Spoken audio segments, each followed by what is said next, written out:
அன்பு குழந்தையே, உன் வீட்டைச் சுற்றி ஒரு தீய சக்தி உலாவிக் கொண்டு வருகிறது. அது வந்த நோக்கம் என்னவென்று தெரிந்து கொண்டால் நீயே பயம் கொள்வாய். அதனுடைய நோக்கமே வேறொரு மாதிரியாக இருக்கிறது. அதனால் இதை நீ முழுவதுமாக தெரிந்து கொண்டு நான் சொல்லும் விஷயத்தை அப்படியே உன் வீட்டில் வாசலில் செய்ய வேண்டும். அப்படி நீ செய்துவிட்டால் வரக்கூடிய அந்த தீய சக்தியிடமிருந்து நீ பாதுகாத்து கொள்வாய், உன்னை உன் குடும்பத்தையும். அதனால் இன்று வாக்கினை முழுவதுமாக கேட்டு அப்படியே ஒரு செவ்வாய்க்கிழமை அல்லது வெள்ளிக்கிழமை நீ உன் வீட்டு வாசலில் செய்ய வேண்டும். என் அன்பு குழந்தையே, உன் அப்பன் உன்னிடத்தில் சொல்ல செய்தியை நீ பயப்படாமல் செய்ய வேண்டும். எது நீ செய்தாலும் அது உன்னுடைய நலத்துக்காக, உன் குடும்பத்தின் நலத்துக்காக மட்டுமே இருக்கும் என்று நீ முழுமையாக நம்பிக்கொள்ள வேண்டும். அப்படி நம்பிக்கொண்டு ஒரு முறை நீ செய்துவிட்டால் அந்த தீய சக்தி வீட்டில் இருந்து விரட்டி அடித்து விடலாம். அதனால் நான் சொல்லும் விஷயத்தை கவனமாக கேட்டு அப்படியே செய்துவிடு. இந்த 2 தினத்தில் ஒரு தினத்தை தேர்ந்தெடுத்து நீ அப்படியே செய்துவிடு. சில நேரங்களில் நம் நியாயமாக இருக்கும் உண்மை சில உறவுகளுக்கு பிடிப்பதில்லை. ஏனென்றால் இப்பொழுது உன்னுடைய உறவு உன்னிடத்தில் இல்லை, தகாத உறவில் பேசிக்கொண்டு இருக்கிறது. சில உறவுகள் கூட இருந்து கொண்டு குழி பறைத்து கொண்டு இருக்கிறது. உன்னுடைய சில பொருட்களை வைத்து சில ஏவல்களை ஏவி விட்டு இருக்கின்றது. காரணம் என்னவென்றால் அவர்கள் வாழ்க்கையில் நீ கட்டுப்பாட வேண்டிய அடக்கமாக இருப்பதால், நேர்மையாக நியாயமாக கேள்விகளை கேட்டு விடுவதால் உனக்கான செய்வினையை செய்யப்பட்டு இருக்கிறது. உனக்கு அவர்கள் அடங்க வேண்டும், உனக்காக அவர்கள் எதுவும் பேசக்கூடாது என்று உன்னை வசப்படுத்தி அவர்களுக்கு அடிமையாக செய்து கொண்டு இருக்கின்றார்கள். இதற்காக இந்த தீய சக்தியை அனுப்பி வைத்து இருக்கின்றார்கள். ஆனால் உன்னுடைய உடலுக்குள் அது போக முடியாமல் காரணம் என்ன தெரியுமா? என் அன்பு குழந்தையே, தினம்தோறும் என் விபூதியை நீ நெற்றியில் இட்டு கொண்டு இருக்கின்றாய். என்னுடைய பாதத்தில் வைத்த சிவப்பு கயிற்றை நீ அல்லது மஞ்சள் கயிற்றை நீ கையில் கட்டி கொண்டு இருக்கின்றாய். என் அன்பு குழந்தையின் உடலில் இருக்கின்ற அந்த என்னுடைய சக்தியை மீறி உன்னுள் நுழைய முடியாமல் அது தவித்து கொண்டு இருக்கின்றது. உன்னுடைய அந்த தீய சக்தியானது போவதற்கு அனுமதி கிடையாது. அதனால்தான் காலத்தையும் நேரத்தையும் பொறுமையாக காத்து கொண்டு சமயம் பார்த்து உன் குடும்பத்தை சீரழிக்க இந்த தீய சக்தியானது காத்து கொண்டு இருக்கின்றது. இறைவன் அப்பன் முன்னதாக உனக்கு தெரிவித்து இருக்கின்றேன். நீ விடுபட வேண்டும், எச்சரிக்கையாக இருக்க வேண்டும். இதை யார் செய்தார் என்று முதலில் நீ தெரிந்து கொள்ள வேண்டும். இந்த விஷயத்தை செய்தவர்கள் முன்னோக்கி தெரிந்த மனிதர்கள்தான். அது உதவும் உறவாக கூட இருக்கலாம்.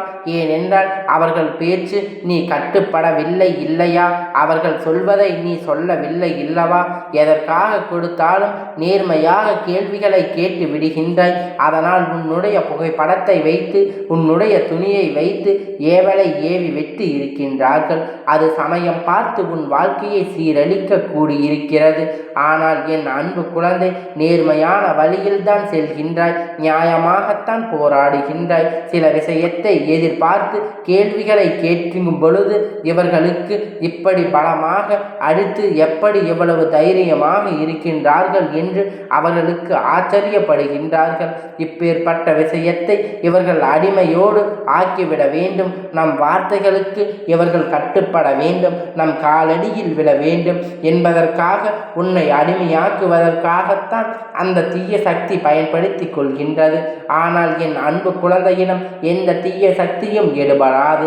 காரியம், நான் அன்பு குழந்தையை, என்னுடன் நான் துணையாக இருக்கின்றேன். எப்பொழுதும் என் அன்பு குழந்தைகளுக்கு சரியான பாதையை நான் காமிக்கின்றேன்.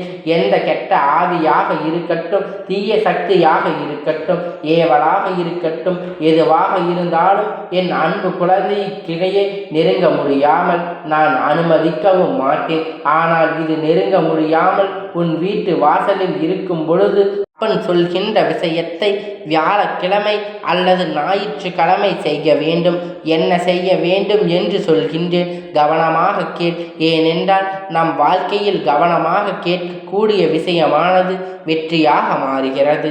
அலட்சியமாக கேட்கக்கூடிய விஷயமானது வாழ்க்கையில் மிகப்பெரிய பிரச்சனையாக ஆபத்தாகவும் போய் முடிகிறது.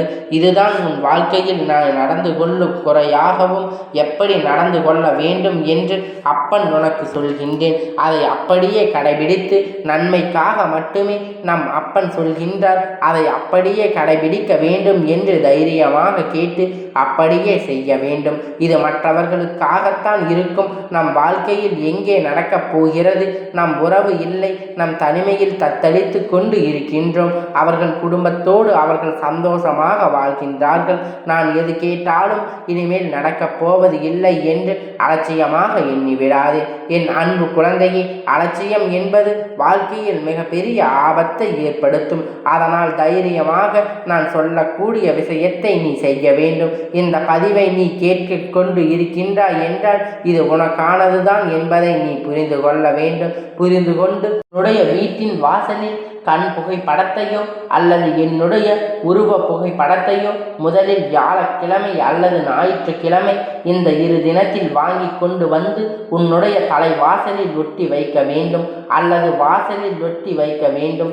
அது என் புகைப்படமாக இருக்கட்டும் அல்லது கண்களுடைய புகைப்படமாக இருக்கட்டும். அதற்கு மஞ்சள் குங்குமம் நெற்றியில் இட்டு, அதாவது தினந்தோறும் பூஜைகளை செய்து வரும் பொழுது என் அன்பு குழந்தை, எப்பொழுதும் எந்த புகைப்படத்திலும் எந்த உருவ சிலையும் உன் அப்பன் உயிரோடு இருக்கின்றேன் என்று உனக்கு வாக்களித்திருக்கிறேன் அல்லவா?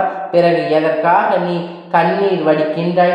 அதனை உன் அப்பன் உயிரோடு இருக்கின்றேன், உனக்கு எந்த தீங்கியும் நான் எந்த பிரச்சனைகளையும் வந்தாலும் எந்த போராட்டமாக வாழ்க்கையில் நடந்து கொண்டு இருந்தாலும் அனைத்தையும் உனக்கு சாதகமாக உன் அப்பன் அனுப்புவேன். அதனால் எதையும் நினைத்து நீ கண் கலங்க வேண்டிய அவசியம் என்பது இருக்காது.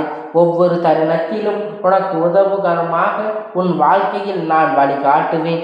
ஏனென்றால் நீ என்னை அழைக்கின்றாய், அப்பா என்று அழைக்கின்றாய், நண்பனாக என்னை பார்த்திருக்கின்றாய். பிறகு உன் வாழ்க்கையில் கஷ்டம் வருமா? தருணத்திலும் ஆபத்திலும் தருணத்தில் உன்னை கைவிட மாட்டேன். இந்த உலகத்தில் மனிதனாக பிறந்து மகனாக வாழ்ந்து இன்று கடவுளாக மாறிப்போய் இருக்கும் காரணம் மனிதர்களுடன் உணர்வுகளை என்ன அவர்கள் எப்படி எல்லாம் சிலர் மனிதர்கள் ஆடாத ஆட்டங்களை எல்லாம் ஆட்டி வைக்கின்றார்கள் என்று அனைத்தையும் அறிந்தவன் இந்த அப்பன்.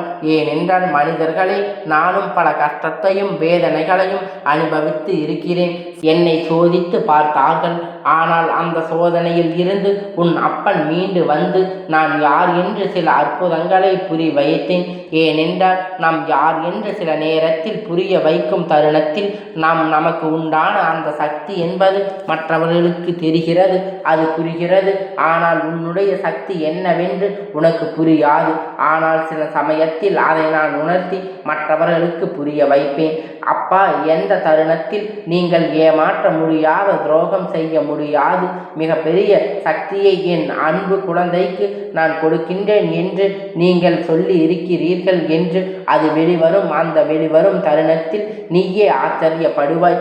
எல்லா சக்தியும் நம் வாழ்க்கையில் இருக்கிறதா, அப்பன் உனக்கு கொடுத்திருக்கிறேனா என்று நீ அப்பொழுது உணர்ந்து கொள்வாய். நம்முடன் இருந்து நம்மை வழி நடத்துகிறாரா என்று தருணத்தில் உனக்கு நான் தெரியப்படுத்துவேன். அதனால் இந்த தீய சக்தியானது உன் வீட்டு வாசலில் நின்று உன்னை கஷ்டப்படுத்தி கொண்டு சில பயங்களை உறுத்தி கொண்டு இருக்கின்றது. நீ அப்பனுக்கு எப்பொழுதும் கட்டுப்பட்டு இருக்கும் பொழுது எந்த தீங்கும் உன்னை நெருங்காது. அதனால் நான் சொல்லும் விஷயத்தை முதலில் நீ வியாழக்கிழமை அல்லது ஞாயிற்றுக்கிழமை நீ செய்துவிடு.